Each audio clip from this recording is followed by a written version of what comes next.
so much power in the National Football League. This is a nice little message to Daniel Snyder and Mike Shanahan of the Washington Redskins right now.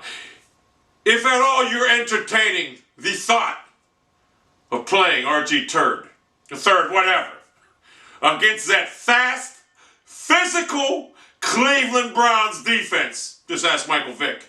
If you're even thinking, considering playing him this Sunday at Cleveland against that defense, that particular defense, you're looking for trouble.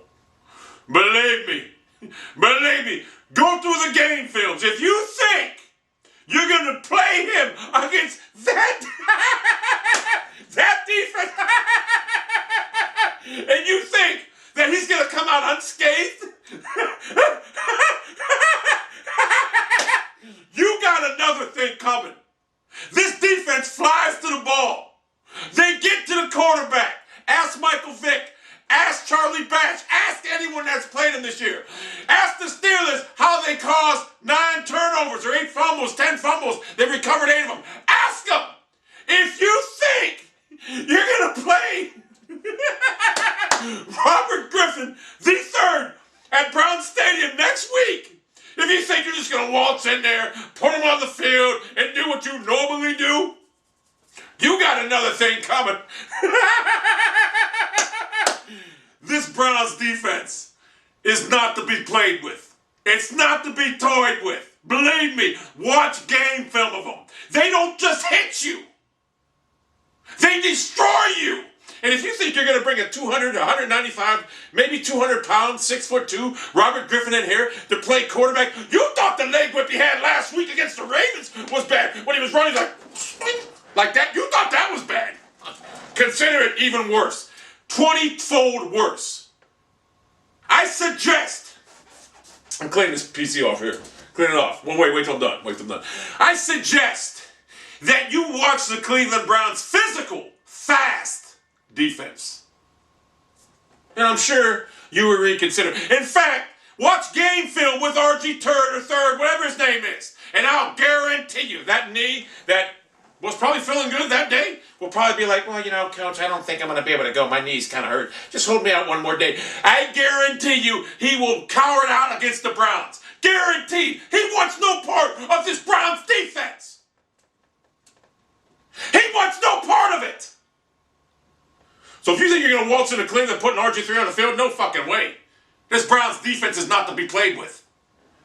You look at the Browns record right now, 5-8. People say, oh, they're 5-8, they're no good. They're 5-3 their last 8 games. They very well could be. Very well could be 11-2 right now at this juncture. Cowboys, Colts, and the Eagles game we should have won. Our record would be 8-5. But there are other 2 games out there, 3 games we could have won. So you're not going to bring in that one-year wonder, Robert Griffin III. I know Shanahan. By the way, Shanahan, I understood the reason you drafted Cousins because you did not want RG3. You didn't want to trade your whole draft for him. You were forced to by Daniel Snyder. So you drafted an alternative plan and a backup plan, contingency plan, and Kirk Cousins, which I believe will be a long-term quarterback for you guys. I believe that you know football and you knew RG3 was going to be figured out in 1 year. You don't like dummying your offense down, but you did. So if you think you're going to come in with RG3 and you think it's going to be a walk through the park, you're sadly mistaken. The Cleveland Browns will end RG3 this week if he plays.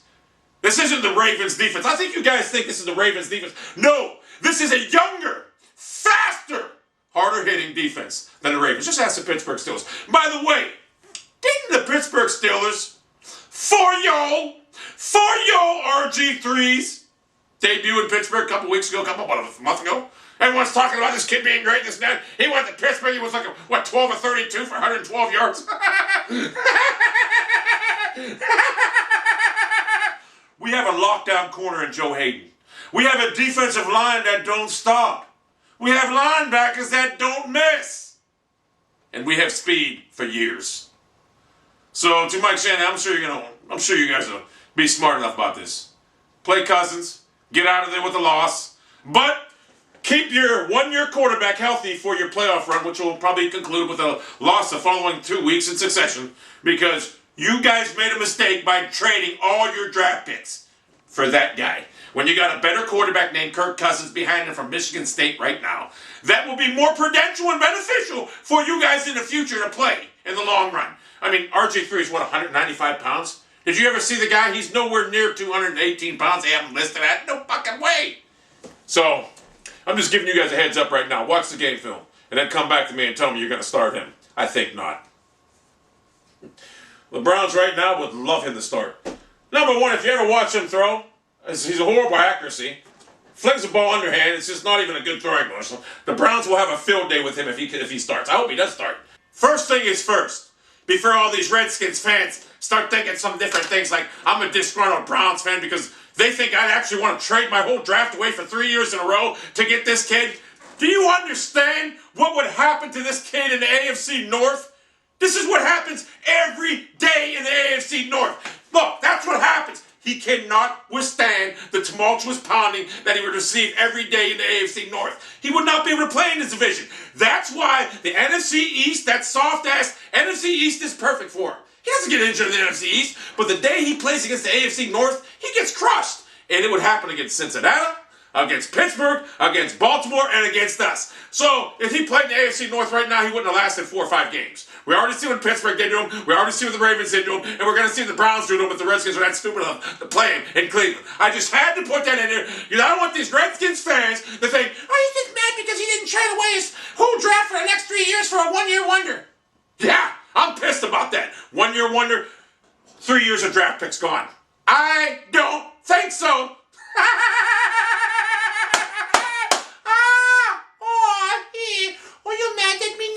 Because I didn't trade away my whole 3 years in a row draft picks now for a 1-year wonder that everyone talks about right now. But next year he'll be figured out. Dick LeBeau figured him out. Everybody's figuring him out now. And he won't be any good no more. And then you got what? You got a kick returner. Maybe a quarterback. Maybe a practice squad player, can we say? For the next 5 years until his rookie contract runs out. And then what do we have? We don't know what we have. There you go, okay?